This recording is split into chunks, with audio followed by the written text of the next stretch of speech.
किसी भी प्रकार की जानकारी के लिए सब्सक्राइब करें हमारी चैनल बागेश्वर धाम सरकार को। बेल आइकन को दबाना ना भूलें। रावण ज्ञानवान था, रावण बुद्धिमान भी था, रावण धनवान भी था और रावण बलवान भी था।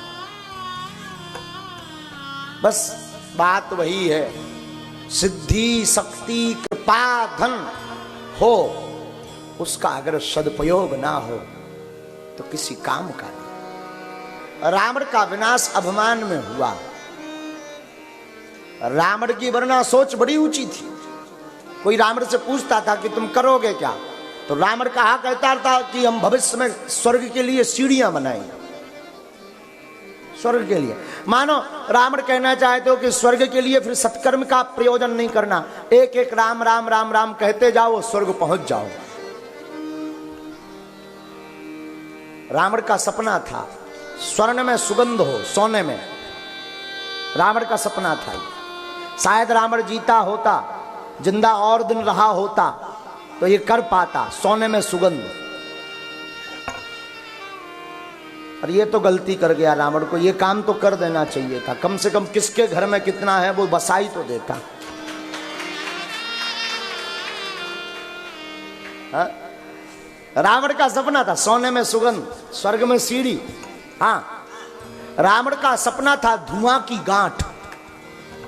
रावण के सपने धुआं, जो धुआं होता ना धुआं, तो रावण का सपना था धुआं की गांठ बनाना।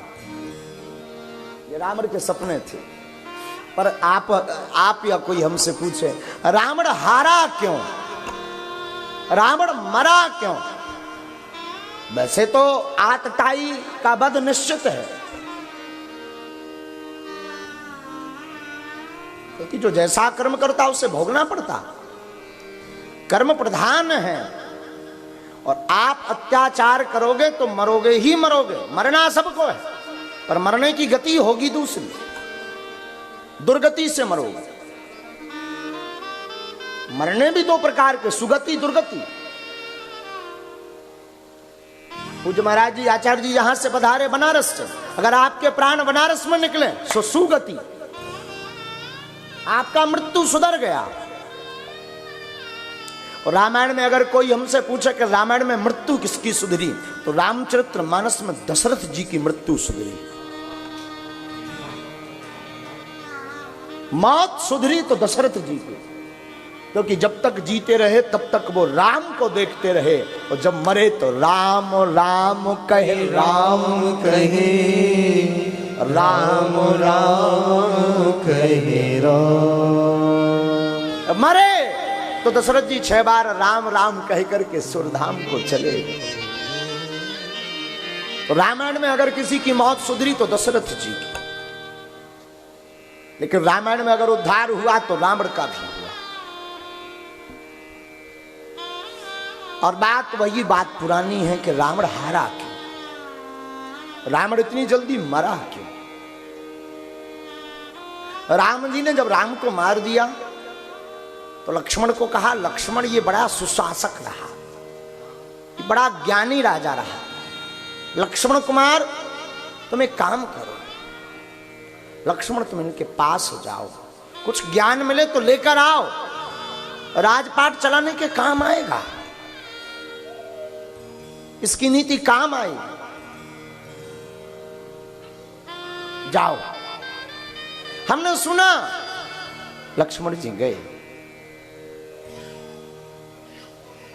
लक्ष्मण जी पहुंचते हैं, रावण लेटा हुआ है और लक्ष्मण जी सिरहाने जाते हैं और सिरहाने कहते हैं कि रावण हमें कुछ ज्ञान दो। लेकिन एक बात तो रही इस रावण में, जिया भी शान से हो, मरा भी शान से। हाँ, एक बात तो रही इसमें। लक्ष्मण कुमार सिरहाने करें तो रावण कुछ बोला नहीं। तो राम जी ने कहा, अरे लक्ष्मण कुमार ये तब बोलेंगे जब तुम चरणों के पास जाओगे, क्योंकि एक राजा है, ये ब्राह्मण है, उपदेश हमेशा चरणों में बैठ करके लेना चाहिए, ज्ञान हमेशा चरणों में बैठ करके लेना चाहिए। हमसे कई लोग पूछते हैं कि महाराज जी आप लोगों को कुर्सी क्यों नहीं डालते? आज की ही चर्चा हम आज और टंडन जी जब आ रहे थे, हमारा ध्येय और कुछ नहीं, किसी का अपमान करना हमारा ध्येय नहीं।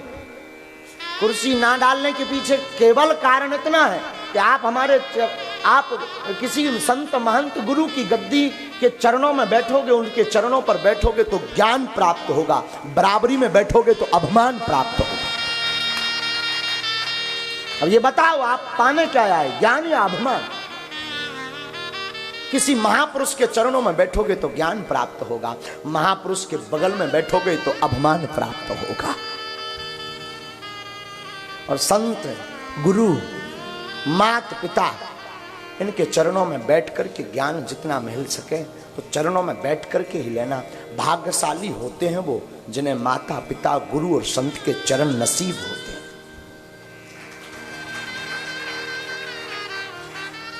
वरना लोग तरसते हैं, गुरु के लिए भी तरसते। आजकल गुरुओं की भी होड़ लगी, मार्केट में न्यू न्यू गुरु लॉन्च होते हैं।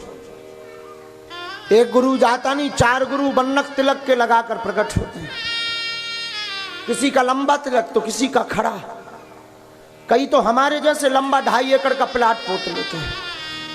हाँ, गुरुओं को भी भरमार है और चेला भी कम नहीं। एक चेला हमारे पास आया, दीक्षा लेनी, हमने कहा लो, क्या दिक्कत है, हम तो देने ही बैठे। बोला नहीं नहीं नहीं, आप समझे नहीं, शरणागति। हमने कहा हम समझ गए, कान फुकवाना। हाँ, लेकिन जब हमने उसके चेहरे की तरफ ठीक से देखा तो 16 गुरु पहले ही बदल चुका था। 7वें नंबर पे हमारी ड्यूटी लगी थी। हमने कहा 16 को तो ताप लिया, अब हम ही बचे तो मैं संसार में। बोले गुरु जी दरअसल वो मन के नहीं थे तो हमने छोड़ दिया। हमने कहा लुगाई थोड़ी है जो पकड़ता रहेगा और छोड़ता रहेगा। गुरु है, गुरु तो एक बार पकड़ा जाता फिर छोड़ा नहीं जाता जब तक कल्याण ना हो जाए। इष्ट और गुरु, बाप एक होता है, बाप 17 थोड़ी होते हैं। बाप तो एक होता है, उसी प्रकार गुरु भी एक होता है, उसी प्रकार इष्ट भी एक होता है। जिनका बाप गुरु और इष्ट एक होता है उनके पास ही विवेक होता है। अनुसरण सबका करो, सुनो सबकी, प्रणाम सबको करो, बंदन सबको करो, मानो सबको। पिताजी भी कई होते हैं, बड़े पापा को भी पिताजी कहा जाता है, बड़े चाचा जी को भी बड़ा पापा के बड़े पापा, बहन के ससुर को भी पापा कहा जाता है, अपने पिताजी को भी पिताजी कहा जाता, पर पिता तो एक है। उसी प्रकार गुरु एक होना चाहिए, कहना अनेक को चाहिए। मानो सबकी, गुरु एक ही हो, स्वीकार एक का करो। तो रावण अपने आप का बहुत अद्भुत आदमी था। रावण का क्या कहना, बुरा मत मानना, रावण को खा गया अभिमान। रावण ने झुकना नहीं सीखा, और मैं प्रार्थना करूं अपने जीवन काल में आप झुकना सीखो। श्रेष्ठ के चरणों में झुकना सीख जाओगे तो आयुर्विद्या यशो बलम, आपके जीवन में आयु बढ़ेगी, यश बढ़ेगा, बल बढ़ेगा। जो माता पिता गुरु संतों को प्रणाम करता है वो कभी हीन नहीं रहता, वो कभी निर्बल नहीं रहता। और शायद ये चौपाई आपने हमारी सुनी हो, पर हमारी एक प्रायोगिक चौपाई है। आप अगर जीवन की जंग लड़ रहे, आप अगर चुनाव की जंग लड़ रहे और पराजय नहीं होना चाहते तो मेरी इस चौपाई को अपने जीवन में अपना लेना, इस चौपाई को अपने जीवन में उतार लेना। गोस्वामी जी की इस चौपाई को, इस चौपाई का संपुट लगा करके रामायण का पाठ करवा लेना। मुझे अपनी व्यास गद्दी पर विश्वास है, आपको जगत में कोई किसी भी जंग में नहीं हरा सकता। कवचे अभेद, चौपाई नोट करना, कवचे अभेद, विप्र गुरु पूजा, विप्र विप्र गुरु पूजा यही सम विजय उपाय न दूजा जे अभेद विप्र गुरु पूजा विप्र गुरु पूजा यही सन विजय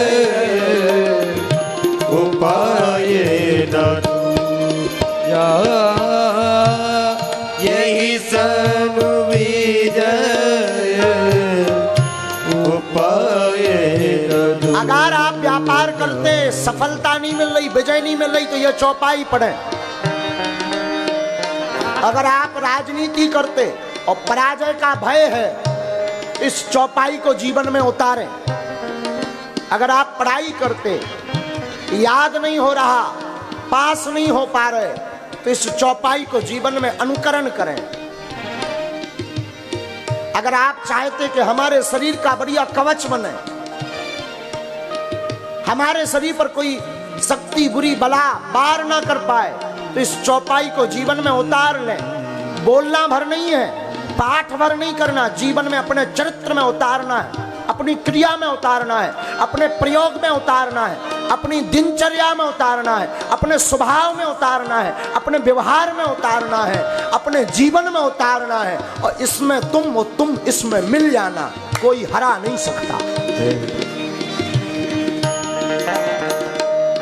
चौपाई रामचरितमानस की, गोस्वामी जी की जबान।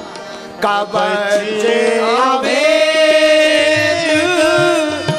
विप्र गुरु पूजा कवच अभेद